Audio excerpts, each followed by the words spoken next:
Well, this past year, Oklahoma FFA members donated 347 animals to Oklahoma's two largest food banks, all as a part of the FFA Hunger Challenge. And the results, well, they've been phenomenal. Enough food to create over 500,000 protein sticks to supply the food bank's Backpacks for Kids program for a full year. Welcome to the big time. In the livestock judging world, it doesn't get much more competitive or more lucrative than the Oklahoma Youth Expo. I sold the Grand Mara. Since its beginnings in 2002, OYE has provided $2.1 million in scholarships to more than 1,000 Oklahoma students.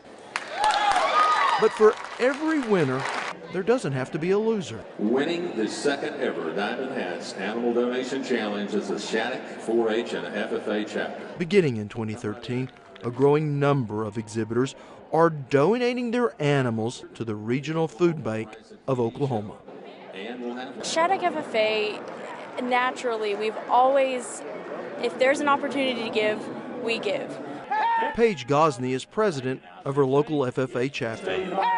When we came to OYE and we heard that there was an opportunity to donate our animals to hunger, to the cause for hunger, we just saw that as a great opportunity, and we kind of all came together and saw that as the right thing to do. 1 in 4 Oklahoma children struggles with hunger, a problem that takes us out of the show ring and across town.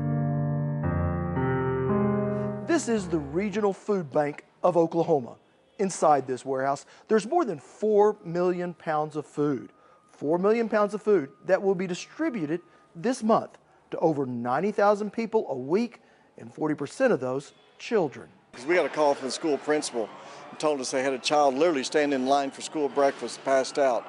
And they discovered that child had nothing to eat all weekend but a hot dog with no bun. And they called and asked us what we could do about it. And that's Rodney Bevins is the executive director of the Regional Food Bank and says that's when they began their Backpack for Kids program. Well, it's a really simple program that we know school identifies the child who has very little or nothing to eat over the weekend, and they get a backpack on Friday afternoon to bridge that gap from school lunch on Friday at 11:30 until school breakfast on Monday morning. Last year, the Backpack for Kids program fed more than 15,000 students in 477 schools across central and western Oklahoma. We're putting beef sticks in our backpacks, and we didn't know where they're even being produced, and we didn't like all the ingredients in it. I said, that doesn't make sense to me. We're a beef state. We should produce these in our own state. And so we started talking to various people in the state, the Oklahoma Farm Bureau, Beef Council, other people, the Pork Council, involved in the project, and came up with a novel concept. We produce these, get the beef donated in the state of Oklahoma. We have a processor in Chickasha, Oklahoma that processes them for us. Then Ralph's Meat Packing Plant in Perkins puts them into beef sticks. So it's a win-win situation. Since its inception, the Beef for Backpacks and Pork for Packs has grown to the point of about 40,000 of these sticks being packed up for chronically hungry children every month. I think it's tremendous, Les. You know, the whole FFA program, it's not just about raising the animals. That's really a critical part of it. It's about leadership, teaching those skills to those young men and women that can be successful throughout their lives. Good week. Oklahoma youth, helping other children they may never meet, avoid hunger while learning a lesson that could last a lifetime.